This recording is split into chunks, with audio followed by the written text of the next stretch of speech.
ज्यावेळेला माननीय एकनाथ शिंदे साहेबांसोबत जायचा मी निर्णय घेतला तरी आज मला आजही त्या निर्णयाचा अभिमान आहे. 100% मला अभिमान आहे. मला अजिबात खंत वाटत नाही. आणि एकनाथ शिंदे साहेबांसोबत गेलो नसतो तर खेड शहराला 48 कोटीची नळपाणी योजना आज मिळाली नसती. ही वस्तुस्थिती आहे, हे सांगायला आज मी इथे उभा आहे. माननीय एकनाथ शिंदे साहेबांसोबत गेलो नसतो तर खेड पासून दापोली पर्यंतच्या रस्त्याला 110 कोटीचा निधी मंजूर करून मिळाला नसता. ही देखील वस्तुस्थिती आपल्याला सांगायला इथे उभा आहे.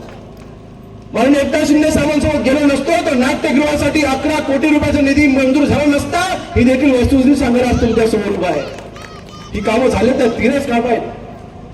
48 कोटी नळपाणी योजना रामदास भाईंनी त्यावेळेला आमदार असताना मंजूर करून घेतलेली, त्यावेळेला केलेली नळपाणी योजना 38 वर्षापूर्वीची नळपाणी योजना. मग 38 वर्षापूर्वी जी लोकसंख्या होती आजची लोकसंख्या पहा. 38 वर्षापूर्वीची घरं आणि आजची घरांची संख्या, 38 वर्षापूर्वीचं खेड शहर आणि आजचं खेड शहर, जमीन आसमानाचा फरक आहे ना.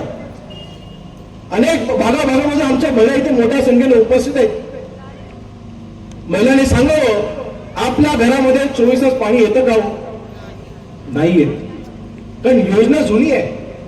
ते नवीन योजना मंजूर करणं आवश्यक होतं, निधी आणणं आवश्यक होतं.